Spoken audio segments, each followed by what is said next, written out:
Hello friends, ओम श्री गणेशाय नमः। जय माता दी। आप सभी का स्वागत है आपके अपने यूट्यूब चैनल पर। आप सभी को नवरात्रि की हार्दिक शुभकामनाएं। आज हम नवरात्रि के तीसरे दिन पर दुर्गा सप्तशती पाठ की चौथे और पांचवें अध्याय को प्रस्तुत कर रहे हैं। फ्रेंड्स, वीडियो शुरू करने से पहले आपसे रिक्वेस्ट है, अगर आप हमारे चैनल पर नए हैं और आपने अभी तक चैनल को सब्सक्राइब नहीं किया है तो प्लीज सब्सक्राइब कीजिएगा चैनल को, साथ ही प्रेस कीजिएगा बेल आइकन को, जिससे नए वीडियो से रिलेटेड नोटिफिकेशन आपको तुरंत प्राप्त हो सके। और वीडियो पसंद आने पर वीडियो को लाइक और शेयर जरूर कीजिएगा ताकि सभी भक्तों को इस वीडियो का लाभ प्राप्त हो सके। और कमेंट बॉक्स में जय माता दी जरूर लिखिएगा। या देवी सर्वभूतेषु शक्तिरूपेण संस्थिता नमस्तस्यै नमस्तस्यै नमस्तस्यै नमो नमः। चतुर्थ अध्याय प्रारंभ। इंद्रादि देवताओं द्वारा देवी की स्तुति। महर्षि मेधा बोले, देवी ने जब पराक्रमी दुरात्मा महिषासुर को मार गिराया और असुरों की सेना को मार दिया, तब इंद्रादि समस्त देवता अपने सिर तथा शरीर को झुकाकर भगवती की स्तुति करने लगे। जिस देवी ने अपनी शक्ति से यह जगत व्याप्त किया है और जो संपूर्ण देवताओं तथा महर्षियों की पूजनीय है, उस अंबिका को हम भक्ति पूर्वक नमस्कार करते हैं। वह हम सबका कल्याण करे। जिस अतुल प्रभाव और बल का वर्णन भगवान विष्णु, शंकर और ब्रह्मा जी भी नहीं कर सके, वही चंडिका देवी इस संपूर्ण जगत का पालन करे और अशुभ भय का नाश करे। पुण्यात्माओं के घरों में तुम स्वयं लक्ष्मी रूप हो और पापियों के घरों में तुम अलक्ष्मी रूप हो, और सतकुल में उत्पन्न होने वालों के लिए तुम लज्जा रूप होकर उनके घरों में निवास करती हो। हम दुर्गा भगवती को नमस्कार करते हैं। हे देवी, इस विश्व का पालन करो। हे देवी, हम तुम्हारे अचिंत्य रूप का किस प्रकार वर्णन करें। असुरों का नाश करने वाले भारी पराक्रम तथा समस्त देवताओं और दैत्यों के विषय में जो तुम्हारे पवित्र चरित्र हैं, उनका हम किस प्रकार वर्णन करें। हे देवी, त्रिगुणात्मिका होने पर भी तुम संपूर्ण जगत की उत्पत्ति का कारण हो। हे देवी, भगवान विष्णु, शंकर आदि किसी भी देवता ने तुम्हारा पार नहीं पाया। तुम सबकी आश्रय हो। यह संपूर्ण जगत तुम्हारा ही अंश रूप है, क्योंकि तुम सबकी आदि भूत प्रकृति हो। हे देवी, तुम्हारे जिस नाम के उच्चारण से संपूर्ण यज्ञों में सब देवता तृप्ति लाभ करते हैं, वह स्वाहा भी तुम्ही हो। इसके अतिरिक्त तुम पितरों की तृप्ति का कारण हो, इसलिए सब आपको स्वधा कहते हैं। हे देवी, वह विद्या जो मोक्ष को देने वाली है, जो अचिंत्य महाज्ञान स्वरूपा है, तत्वों के सार को वंश में करने वाले, संपूर्ण दोषों को दूर करने वाले, मोक्ष की इच्छा वाले मुनिजन जिसका अभ्यास करते हैं, वह तुम ही हो। तुम ही वाणी रूप हो और दोष रहित ऋग तथा यजुर्वेदों की एवं उद्गीत और सुंदर पाठों के पाठ वाले सामवेद की आश्रय रूप हो। तुम भगवती हो। इस विश्व की उत्पत्ति एवं पालन के लिए तुम वार्ता के रूप में प्रकट हुई हो और तुम संपूर्ण संसार की पीड़ा हरने वाली हो। हे देवी, जिससे सारे शास्त्रों को जाना जाता है, वह मेधा शक्ति तुम्ही हो और दुर्गम भवसागर से पार करने वाली नौका भी तुम्ही हो। लक्ष्मी रूप से विष्णु भगवान के हृदय में निवास करने वाली और भगवान महादेव द्वारा सम्मानित गौरी देवी तुम्ही हो। मंद मुस्कान वाले निर्मूल पूर्ण चंद बिंब के समान और उत्तम स्वर्ण की मनोहर कांति से कमनीय तुम्हारे मुख को देखकर ही महिषासुर क्रोध में भर गया। यह बड़े आश्चर्य की बात है। और हे देवी, तुम्हारा यही मुख जब क्रोध से भर गया तो उदय काल के चंद्रमा की भांति लाल हो गया और तनी हुई भौहों के कारण विकराल रूप हो गया। उसे देखकर भी महिषासुर के शीघ्र प्राण ही निकल गए। यह बड़े आश्चर्य की बात है। आपके कुपित मुख के दर्शन करके भला कौन जीवित रह सकता है। हे देवी, तुम हमारे कल्याण के लिए प्रसन्न हो जाओ। आपके प्रसन्न होने से इस जगत का अभ्युदय होता है, और जब आप क्रुद्ध हो जाती हैं तो कितने ही कुलों का सर्वनाश हो जाता है। यह हमने अभी अभी जाना है कि जब तुमने महिषासुर की बहुत बड़ी सेना को देखते ही देखते मार दिया। हे देवी, सदा अभ्युदय प्रताप देने वाली, तुम जिस पर प्रसन्न हो जाती हो वही देश में सम्मानित होते हैं। उनके धन यश की वृद्धि होती है, उनका धर्म कभी शिथिल नहीं होता है, और उनके यहाँ अधिक पुत्र पुत्रियां और नौकर होते हैं। हे देवी, तुम्हारी कृपा से ही धर्मात्मा पुरुष प्रतिदिन श्रद्धा पूर्वक यज्ञ करता है और धर्मानुकूल आचरण करता है, और उसके प्रभाव से स्वर्गलोक में जाता है, क्योंकि तुम तीनों लोकों में मनवांचित फल देने वाली हो। हे माँ दुर्गे, तुम स्मरण करने पर संपूर्ण जीवों के भय नष्ट कर देती हो, और स्थिर चित्त वालों के द्वारा चिंतन करने पर उन्हें और अत्यंत मंगल देती हो। हे दारिद्र दुख नाशनी देवी, तुम्हारे सिवा दूसरा कौन है। तुम्हारा चित सदा दूसरों के उपकार में लगा रहता है। हे देवी, तुम शत्रुओं को इसलिए मारती हो कि उनके मारने से दूसरों को सुख मिलता है। वह चाहे नरक में जाने के लिए चिरकाल तक पाप करते रहे हों, किंतु तुम्हारे साथ युद्ध करके सीधे स्वर्ग को जाएं, इसलिए तुम उनका वध करती हो। हे देवी, क्या तुम दृष्टिपात मात्र से समस्त असुरों को भस्म नहीं कर सकती? अवश्य ही कर सकती हो, किंतु तुम्हारा शत्रुओं को शस्त्रों के द्वारा मारना इसलिए है कि शस्त्रों के द्वारा मरकर वे स्वर्ग को जावें। इस तरह से हे देवी, उन शत्रुओं के प्रति भी तुम्हारा विचार उत्तम है। हे देवी, तुम्हारे उग्र खड़क की चमक से और त्रिशूल की नोक की कांति की किरणों से असुरों की आंखें फूट नहीं गई। उसका कारण यह था कि वह किरणों से शोभायमान तुम्हारी चंद्रमा के समान आनंद प्रदान करने वाले सुंदर मुख को देख रहे थे। हे देवी, तुम्हारा शील बुरी वृत्तांत को दूर करने वाला है, और सबसे अधिक तुम्हारा रूप है, जो न तो कभी चिंतन में आ सकता है और न ही जिसकी दूसरों से कभी तुलना हो सकती है। तुम्हारा बल व पराक्रम शत्रुओं का नाश करने वाला है। इस तरह तुमने शत्रुओं पर भी दया प्रकट की है।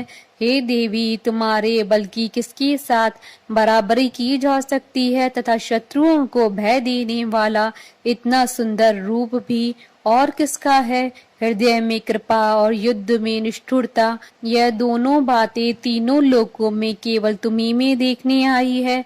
हे माता, युद्ध भूमि में शत्रुओं को मारकर तुमने उन्हें स्वर्ग लोक में पहुंचाया।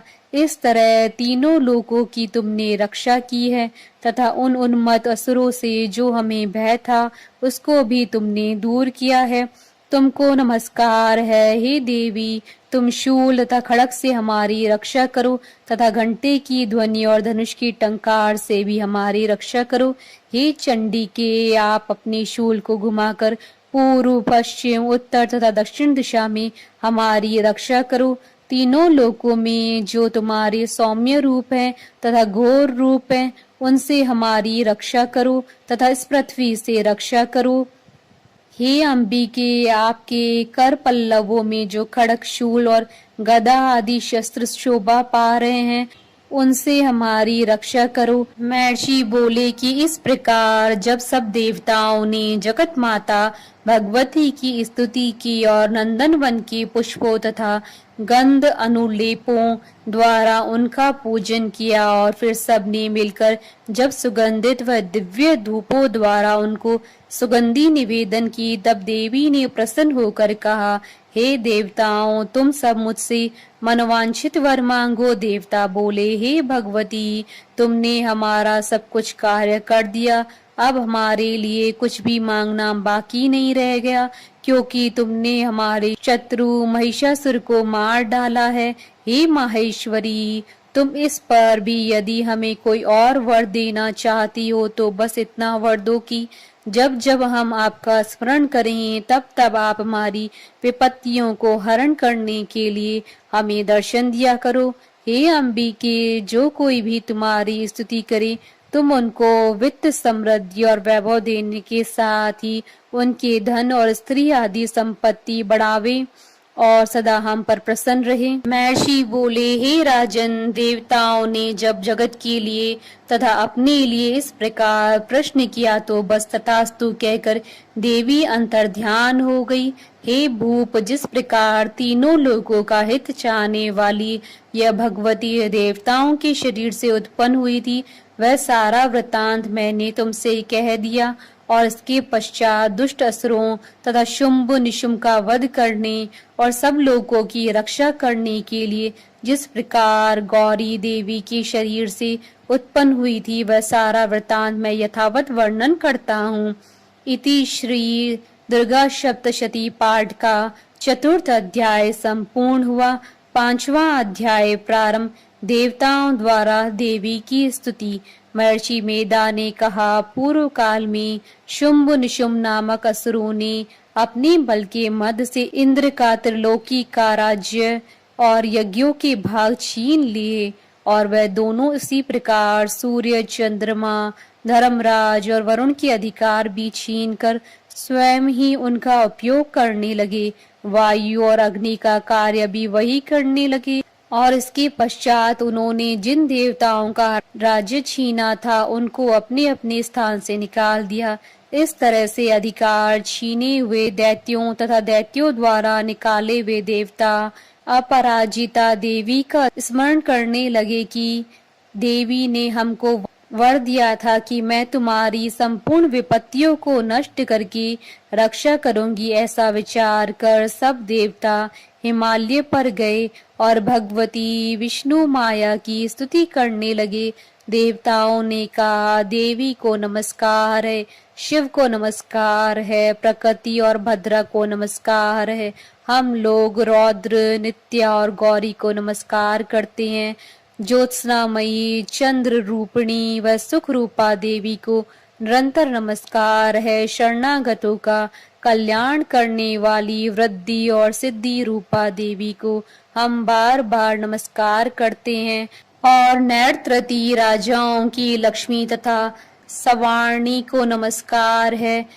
दुर्गा को दुर्ग स्थलों को पार करने वाली दुर्ग पारा को सारा, सर्वकारिणी ख्याति कृष्ण और धूम्र देवी को सदैव नमस्कार है। अत्यंत सौम्य तथा अत्यंत रौद्र रूपा को हम नमस्कार करते हैं, उन्हें हमारा बारंबार प्रणाम है। जगत की आधारभूत कृति देवी को बार बार नमस्कार करते हैं। जिस देवी को प्राणी मात्र विष्णु माया कहते हैं, उसको नमस्कार है, उसको नमस्कार है, उसको नमस्कार है। जो देवी संपूर्ण प्राणियों में चेतना कहलाती है, उसको नमस्कार है, उसको नमस्कार है, उसको नमस्कार है। जो देवी संपूर्ण प्राणियों में बुद्धि रूप से स्थित है, उसको नमस्कार है, उसको नमस्कार है, उसको नमस्कार है। जो देवी सब प्राणियों में निद्रा रूप से विराजमान है, उसको नमस्कार है, उसको नमस्कार है, उसको नमस्कार है। जो देवी संपूर्ण प्राणियों में शुद्धा रूप से विराजमान है, उसको नमस्कार है, उसको नमस्कार है, उसको नमस्कार है। जो देवी संपूर्ण प्राणियों में छाया रूप से स्थित है, उसको नमस्कार है, उसको नमस्कार है, उसको नमस्कार है। जो देवी सब प्राणियों में शक्ति रूप से स्थित है, उसको नमस्कार है, उसको नमस्कार है, उसको नमस्कार है। जो देवी संपूर्ण प्राणियों में तृष्णा रूप से स्थित है, उसको नमस्कार है, उसको नमस्कार है, उसको नमस्कार है। जो देवी सब प्राणियों में शांति रूप से स्थित है, उसको नमस्कार है, उसको नमस्कार है, उसको नमस्कार है। जो देवी सब प्राणियों में जाति रूप से स्थित है, उसको नमस्कार है, उसको नमस्कार है, उसको नमस्कार है। जो देवी सब प्राणियों में लज्जा रूप में स्थित है, उसको नमस्कार है, उसको नमस्कार है, उसको नमस्कार है। जो देवी संपूर्ण प्राणियों में श्रद्धा रूप से स्थित है, उसको नमस्कार है, उसको नमस्कार है, उसको नमस्कार है।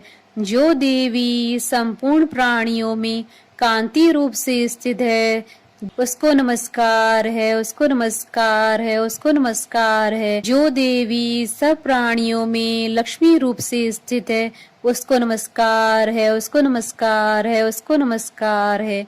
जो देवी संपूर्ण प्राणियों में व्रती रूप से स्थित है, उसको नमस्कार है, उसको नमस्कार है, उसको नमस्कार है। जो देवी सब प्राणियों में स्मृति रूप से विराजमान है, उसको नमस्कार है, उसको नमस्कार है, उसको नमस्कार है। जो देवी सब प्राणियों में दया रूप से स्थित है, उसको नमस्कार है, उसको नमस्कार है, उसको नमस्कार है। जो देवी सब प्राणियों में तुष्टि रूप से स्थित है, उसको नमस्कार है, उसको नमस्कार है, उसको नमस्कार है। जो देवी संपूर्ण प्राणियों में मात्र रूप से स्थित है, उसको नमस्कार है, उसको नमस्कार है, उसको नमस्कार है।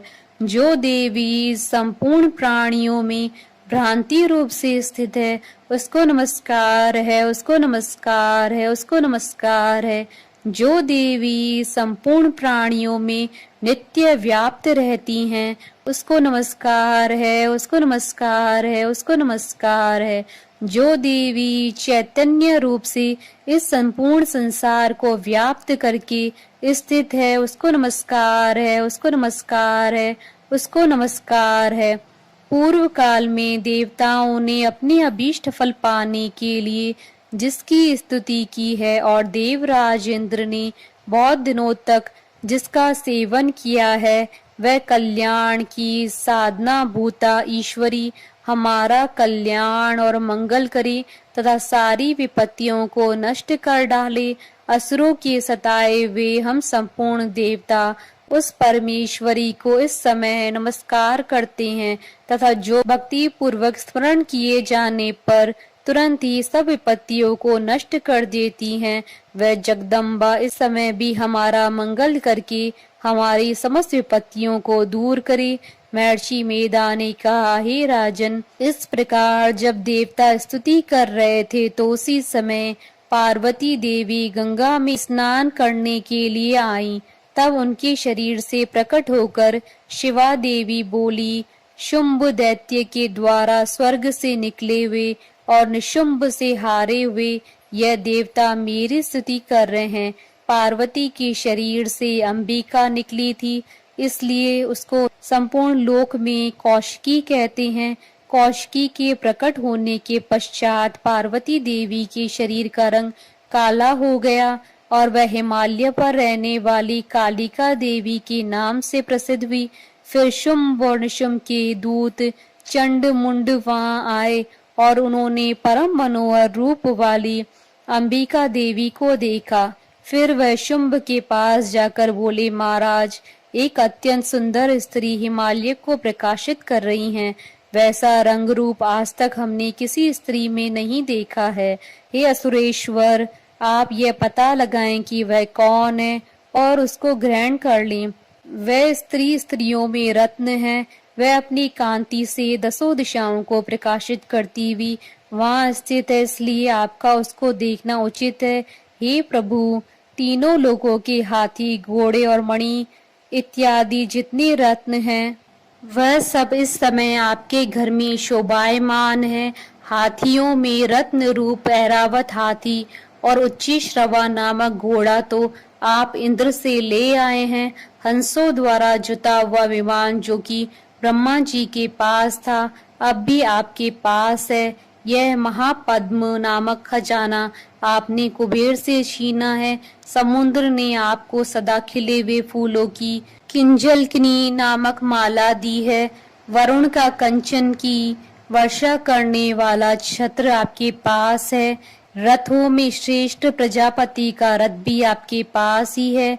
हे दैत्येंद्र, मृत्यु से उत्क्रांति का नामक शक्ति भी आपने छीन ली है और वरुण का पाश भी आपके भ्राता निशुंभ के अधिकार में है और जो अग्नि में न जल सके ऐसे 2 वस्त्र भी अग्निदेव ने आपको दिए हैं। हे दैत्यराज, इस प्रकार सारी रत्न रूपी वस्तुएं आप संग्रह कर चुके हैं, तो फिर आप यह कल्याणकारी स्त्रियों में रत्न रूप अनुपम स्त्री आप क्यों नहीं ग्रहण करते? महर्षि मेधा बोले। चंड मुंड का यह वचन सुनकर शुंभ ने विचारा कि सुग्रीव को अपना दूत बनाकर देवी के पास भेजा जाए। प्रथम उसको सब कुछ समझा दिया और कहा कि वहां जाकर तुम उसको अच्छी तरह से समझाना और ऐसा उपाय करना जिससे वह प्रसन्न होकर तुरंत मेरे पास चली आए। भली प्रकार समझा कर कहना। दूत सुग्रीव पर्वत के उस रमणीय भाग में पहुंचा जहां देवी रहती थी। दूत ने कहा, हे देवी, दैत्यों का राजा शुंभ जो इस समय तीनों लोकों का स्वामी है, मैं उसका दूत हूँ और यहाँ तुम्हारे पास आया हूँ। संपूर्ण देवता उसकी आज्ञा एक स्वर से मानते हैं। अब जो कुछ उसने कहला भेजा है वह सुनो। उसने कहा है कि इस समय संपूर्ण त्रिलोकी मेरे वश में है और संपूर्ण यज्ञों के भाग को पृथक पृथक मैं ही लेता हूँ और तीनों लोकों में जितने श्रेष्ठ रत्न हैं वह सब मेरे पास है। देवराज इंद्र का वाहन ऐरावत मेरे पास है जो मैंने छीन लिया है। उच्च श्रवा नामक घोड़ा जो क्षीर सागर मंथन करने से प्रकट हुआ था उसे देवताओं ने मुझे समर्पित किया है। ये सुंदरी, इसके अतिरिक्त और भी जो रत्न भूषण पदार्थ देवताओं के पास थे वह सब मेरे पास हैं। हे देवी, मैं तुम्हें संसार की स्त्रियों में रत्न मानता हूँ क्योंकि रत्नों का उपभोग करने वाला मैं ही हूँ। हे चंचल कटाओं वाली सुंदरी, अब यह मैं तुझ पर छोड़ता हूँ कि तुम मेरे या मेरे भाई महापराक्रमी निशुंभ की सेना में आ जाएं। यदि तुम मुझे वरोगी तो तुझे अतुल महान ऐश्वर्य की प्राप्ति होगी। अतः तुम अपनी बुद्धि से यह विचार कर मेरे पास चली आओ। महर्षि मेधा ने कहा। दूत के ऐसा कहने पर संपूर्ण जगत का कल्याण करने वाली भगवती दुर्गा मन ही मन मुस्कुराई और इस प्रकार कहने लगी। देवी ने कहा, हे दूत, तू जो कुछ कह रहा है वह सत्य है और इसमें किंचित मात्र भी झूठ नहीं है। शुंभ इस समय तीनों लोकों का स्वामी है और निशुंभ भी उसी की तरह पराक्रमी है, किंतु इसके संबंध में मैं जो प्रतिज्ञा कर चुकी हूँ उसे मैं कैसे झुठला सकती हूँ। अतः तू मैंने जो प्रतिज्ञा की है उसे सुन। जो मुझे युद्ध में जीत लेगा और मेरे अभिमान को खंडित करेगा तथा बल में मेरे समान होगा वही मेरा स्वामी होगा। इसलिए शुंभ अथवा निशुंभ यहाँ आवे और युद्ध में जीतकर मुझसे विवाह कर ले। इसमें भला देर की क्या आवश्यकता है? दूत ने कहा, हे देवी, तुम अभिमान में भरी हुई हो, मेरे सामने तुम ऐसी बात न करो। इस त्रिलोकी में मुझे तो ऐसा कोई नहीं दिखाई देता कि शुंभ और निशुंभ के सामने ठहर सके। हे देवी, जब अन्य देवताओं में से कोई शुंभ व निशुंभ के समान युद्ध में ठहर नहीं सकता तो तुम जैसी स्त्री उनके सामने रणभूमि में ठहर सकेगी। जिन शुंभ आदि असुरों के सामने इंद्र आदि देवता नहीं ठहर सके तो फिर तुम अकेली स्त्री उनके सामने कैसे ठहर सकोगी? अतः तुम मेरा कहना मानकर उनके पास चली जाओ, नहीं तो जब वह तुम्हें केश पकड़कर घसीटते हुए ले जाएंगे तो तुम्हारा गौरव नष्ट हो जाएगा। इसलिए मेरी बात मान लो। देवी ने कहा, जो कुछ तुमने कहा ठीक है। शुंभ और निशुंभ बड़े बलवान हैं, लेकिन मैं क्या कर सकती हूँ क्योंकि मैं बिना विचारे प्रतिज्ञा कर चुकी हूँ। इसलिए तुम जाओ और मैंने जो कुछ भी कहा है वह सब आदर पूर्वक असुरेंद्र से कह दो। इसके पश्चात वो जो उचित समझे। इति श्री दुर्गा सप्तशती पाठ का 5वां अध्याय संपूर्ण।